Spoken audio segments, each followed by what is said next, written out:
Meanwhile, we are looking at some new details that continue to emerge about the accused University of Idaho killer Bryan Kohberger as legal teams present evidence in his murder trial. Now, 3 different students now say they remember seeing Kohberger at the University of Idaho Student Union building just weeks before the quadruple homicide. They say he was, quote, the type to stare, making students uncomfortable with prolonged eye contact. What's up, guys? True Crime King. And we're starting off this one with a huge, big bang. Bang, right? Okay, so, as you just heard this woman say, some students remember seeing Kohberger not at the Mad Greek, right? But at the Student Union building, okay? And remember, Mad Greek came out and said that Kohberger was not a customer there. They have cameras, right? Okay. And we're going to get into, so apparently there's new evidence that shows Xana Kernodle was the last one to be killed. The last one. Remember, everybody thought Kaylee was the last one, right? Well, apparently there's evidence that shows that Xana fought back, not Kaylee. So does that mean that Xana was the target and not Kaylee, like everybody thought? I don't know.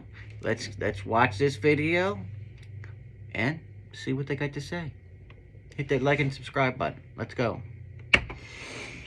We are also learning more about the Xana Kernodle, Ethan Chapin, Madison Mogen, and Kaylee Gonsalves killings and how Kohberger's last victim fought back. So notice now they're starting off by saying the Xana Kernodle. But before, a couple of weeks ago, everybody was, starting off with Kaylee, right? Because her dad came in and said she was the most brutally attacked and all this crap. Who knows? Maybe Xana was the one that was targeted, right? Sources confirming with NewsNation that week that Kaylee and Madison were killed first. Ethan and Xana's killings came after. Ethan was reportedly killed in the doorway of Xana's room, and Xana fought back against Kohberger, grabbing his knife repeatedly. Joining us now to discuss these new details, former CIA officer and FBI special agent. Grabbing his knife repeatedly. So she must have some brutal hand injuries, huh? Agent Tracy Walder. Tracy, thank you so much for being here. Thank you for having me, Natasha. But she had to have been screaming the whole time. Dylan is in the next fucking room over. How did she not hear this? This makes me super suspicious of Dylan now. Was she an accomplice? I mean, think about this. There's now evidence that says Xana put up a fight. We all thought, or most people thought, Xana was sleeping, right? Or in bed, right? Now we know she was fighting hard, okay?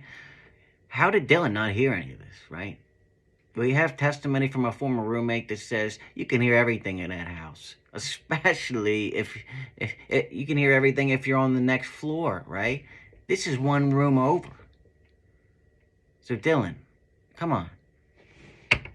And Tracy, these details are just gut-wrenching. I first want to ask, what is your reaction to this revelation that Xana fought back, grabbing the knife repeatedly? What does this new information tell us? I think what this new information tells us is that everything transpired the way that I think we all have perceived it to transpire. I think that the quote that still sticks with me is what Mr. Gonsalves said about how the killer didn't have to go upstairs. I think that was really just sort of the number one clue in all of this. And it makes sense that Xana and Ethan most likely heard the scuffle upstairs. And now that we know that she'd got a DoorDash delivery really just before the murders took place, tells me that she was awake, she was online, she was giving, looking at TikTok, Snapchat, those kinds of things. And she very well probably heard any commotion that was upstairs.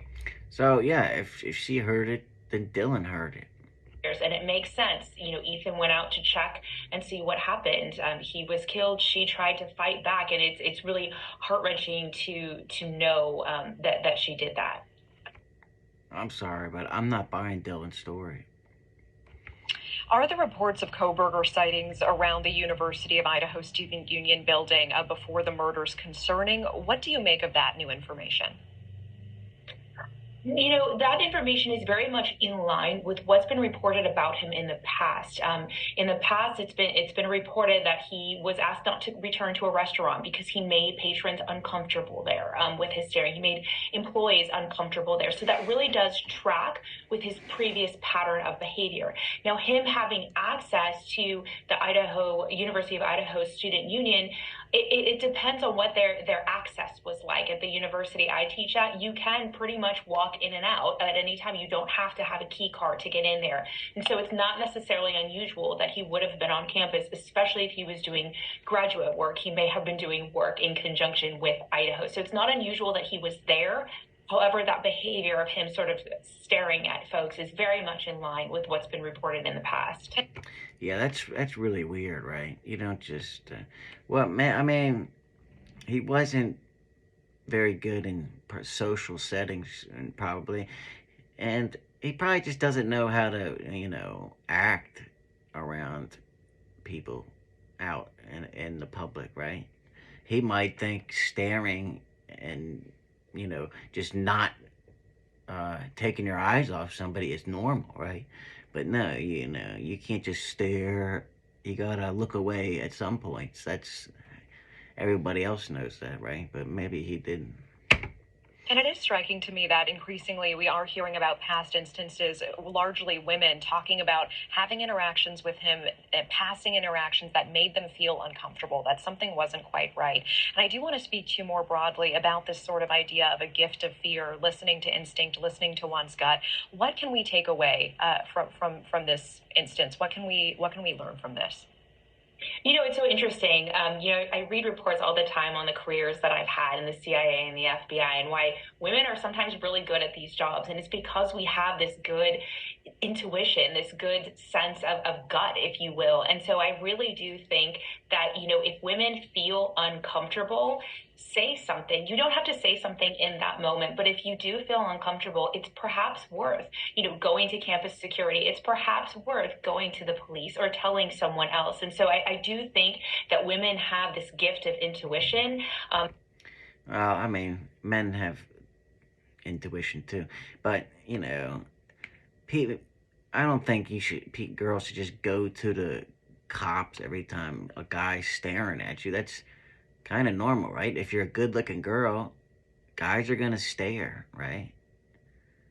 So that's just how it is. Every girl knows that, right? You girls wear leggings with your shirt above your ass because why, right? You want guys to stare at it, okay? There's no secret about that, right? I mean, come on. That is extremely important. Absolutely, and I think our tendency as women as well, sometimes to try to override or rationale our way out of it in the pursuit of politeness, right, Tracy? Yes, and I'm very blunt, so Looks like she's got some like them white strips on her teeth. You see how there's like you can't see like the lines in between her teeth. Looks like she's got some kind of sorry, I know I'm getting off topic, but yeah. I don't mind being impolite, I guess.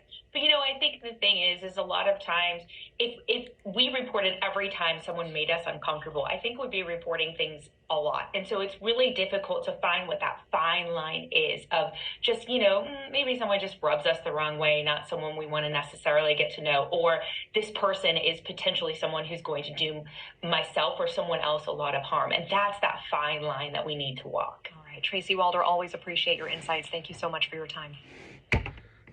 All right, guys. Yeah, so I just thought that was interesting. Now we know for a fact Xana was killed last. She was grabbing the knife. She had to have been making a lot of noise while doing this, right? Dylan had to have heard that. I'm sorry. So she just had to have. If she says she didn't, I don't believe her.